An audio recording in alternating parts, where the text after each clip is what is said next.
a conversa de redação, participação do jornalista William Travassos, da economista Rita Mundim e da defensora pública Silvana Lobo.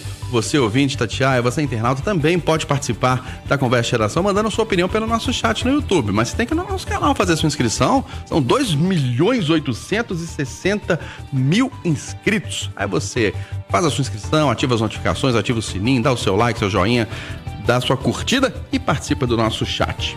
Olha só, a primeira turma do Supremo Tribunal Federal retoma, daqui a pouquinho, às 9 horas, os interrogatórios dos réus do chamado núcleo crucial da ação penal que apura uma tentativa de golpe de Estado em 2022. Agora de manhã será ouvido o ex-comandante da Marinha, o almirante Almir Garnier.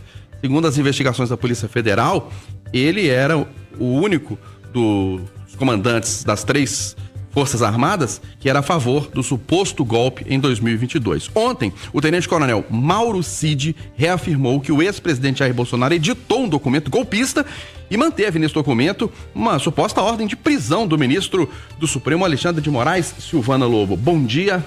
Bom dia, Eustáquio. Bom dia a todos da bancada, bom dia a todos que nos ouvem. Pois é, Eustáquio, a situação... Ontem eu fiquei um pouco estarrecido assistindo esse interrogatório do Mauro Cid. Por ele ser o delator, ele é o primeiro a depor. E me estarreceu muito a forma do interrogatório, sabe? Porque é o que a gente precisa compreender, e isso é muito importante, não é função do judiciário fazer justiça, não é função do judiciário extorquir verdade de ninguém. Função do judiciário é julgar as provas que lhes são apresentadas.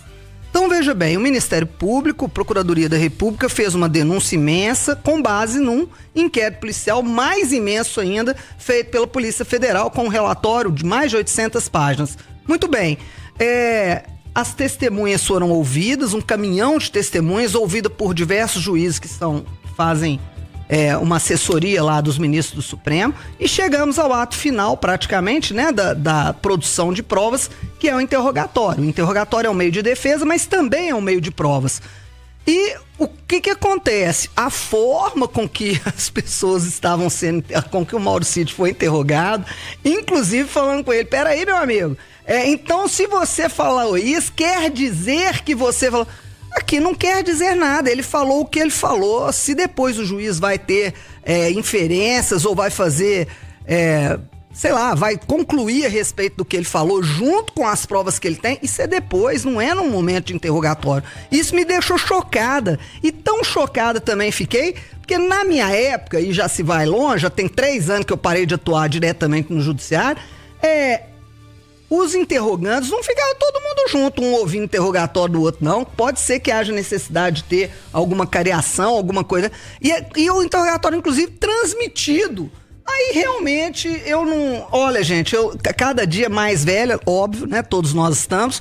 Mas eu cada dia entendo menos, porque o processo virou um circo, né? Virou uma peça teatral para as pessoas assistirem. E processo não é isso, é uma coisa muito séria, o processo penal. E ela tem sido banalizada ultimamente. Eu estou estarrecida com tudo que tem acontecido. E você, William Travassos, o que tem de expectativa para esse segundo dia?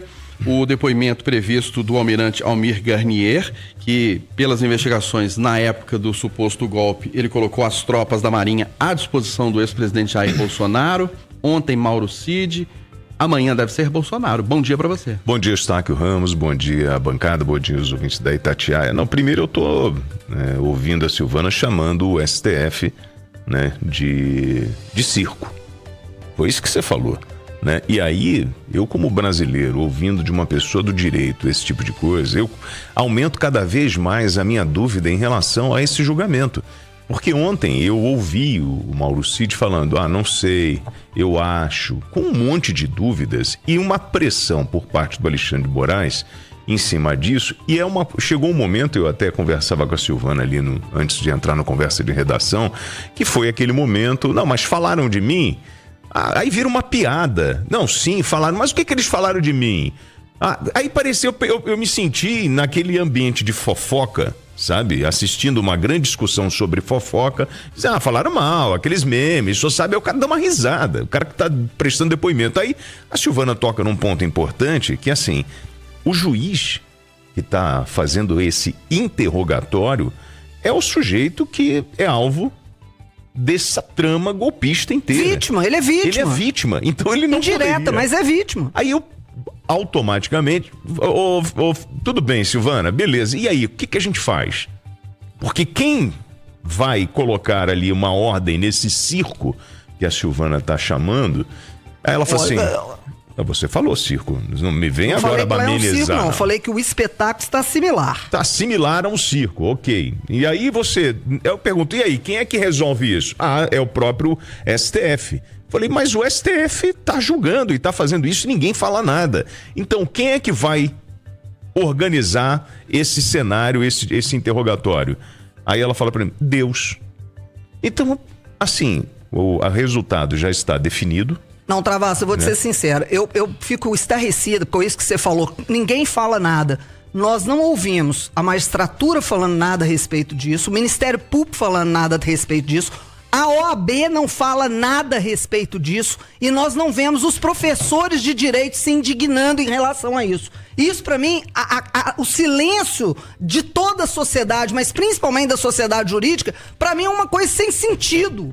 Eu acho isso um absurdo dos absurdos. Agora, a gente sabe que quem tem interesse não vai falar nada. E já que é o povo que a gente não gosta, deixa se lascar. Esquecendo que amanhã, esse mesmo Supremo vai me julgar e vai te julgar. Pra você que tá aí achando bonitinho, amanhã você também vai ser julgado. Aí não reclama, não. E aí, só pra finalizar... Desculpa. Não, sem problemas. E a gente vem... Nós vamos ficar com dúvidas em relação à trama golpista? Será que em algum momento todo esse processo será desmantelado em função do que a gente está vendo agora, desses atos, né, dentro do julgamento, e lá na frente vão dizer, olha, não valeu de nada, como aconteceu em outros casos que nós já vimos. Então, a minha expectativa agora é do depoimento do Jair Bolsonaro, desse interrogatório em cima do Bolsonaro e a postura dele diante do Alexandre de Moraes. Hoje, quando você entra nos portais da direita, todos levantam essas dúvidas apresentadas por Mauro Cid, ou seja, foi uma grande conversa, assinou? Não assinou o ato golpista, o plano golpista. E aí, tem materialização? Tem ou não tem? E aí eu fico com muitas dúvidas, sabe, Eustáquio? Porque, para além de não ser um cara do direito, o que mais me assusta é ouvir as pessoas da área de direito dizendo o seguinte, o rito está errado. Ô Rita Mundinho, você acha que esse processo todo, esse interrogatório, isso tudo tá contaminado, vamos dizer assim? Bom dia. Bom dia, Eustáquio. Eu não sou do direito e vou te falar uma coisa. A indignação da Silvana me assusta. Me assusta e eu compactuo com ela, pelo conhecimento que ela tem e pelo meu sentimento. O meu sentimento é de que existe um roteiro. Existe um roteiro montado como se fosse uma novela. Aconteceu um fato, dia 8 de janeiro. E o final da novela é a prisão de quem está ali sendo julgado. Ou seja, não vai valer nada, porque o Mauro Cid, quer dizer, nada vai mudar no roteiro. O final já está escrito. O Mauro Cid, tudo que era necessário que ele lembrasse, ele não lembrava. E quando ele era apertado, era uma conversa de bar. Então, assim, um golpe ser tramado numa conversa de bar, ele não lembrava da assinatura, ele não lembrava de nada. E o pior, a minuta do golpe que estava no celular dele, que foi peça-chave, né, nesse interrogatório e peça-chave para indiciar essas pessoas, essa minuta, segundo ele, foi mandada por quem não lembrava e ele colocou lá no segundo celular dele e era a mesma. Então, quer dizer, uma coisa dessa relevância ser tão irrelevante para quem está ali fazendo a delação e comprometendo a vida e o futuro de pessoas que tanto fizeram pelo Brasil. Então, na minha cabeça, o meu sentimento, repito, não sou do direito, mas a indignação da Silvana me assusta porque eu respeito o conhecimento dela e sei que ela conhece muito. E o meu sentimento de que é uma novela brasileira que começa no dia 8 de janeiro, não sei o dia do último capítulo, mas o roteiro está escrito. é a condenação e a prisão de quem está ali. Você concorda, Eduardo Costa, que já está definido, eles vão ser condenados mesmo? Bom dia, pelo menos os integrantes do chamado núcleo crucial dessa trama, bom dia para você. Bom dia para todo mundo. Não concordo não. Ontem, por exemplo, me impressionou a favor dele, o Ramagem, ex-Abin, dizendo, olha, isso aqui, ó, que é a principal prova contra mim, eu vou explicar que é isso. E eu expliquei isso para a Polícia Federal e a delegada não pôs no inquérito. Quer dizer, isso pode, lá no julgamento, eu não sei qual que vai ser o peso que vai ser dado pelo Procurador-Geral, pelos próprios ministros, mas se não for inocentado, o Ramagem seguramente vai ter pena reduzida com base numa informação grave que ele deu. Eu sou apenas um repórter palpiteiro. Eu ontem fiquei umas 6 horas diante da televisão e vi muitos juristas, como agora cedo li Walter Maiorovitch, que esclareceu para mim uma dúvida. Por que estavam todos os réus no ambiente de depoimento do delator? Eu estava estranhando isso, falei assim, mas aí os advogados sim, os réus vão se preparar com base aqui, não devia. E às vezes o delator pode ficar constrangido, ele pode ficar acuado ali, né? Não, mas o Maiorovitch está explicando que isso é parte do preço que paga o delator. Ele tem que estar ali com todo mundo, ele pode estar ali com todo mundo. Outra coisa que ele também está explicando é que esse delator, se mentir, se contradizer, ele pode perder o direito. Então, é uma chance que os advogados terão, daqui a pouco, naqueles debates, de dizer que ele se contradisse agora no depoimento dele e até anular. Ainda tem muita chance. Eu acho que ontem correu bem, todo mundo teve chance de falar, os réus tudo assistindo.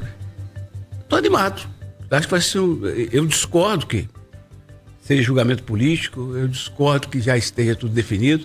Agora, Eustáquio, eu sou ajudante de ordens do presidente da República.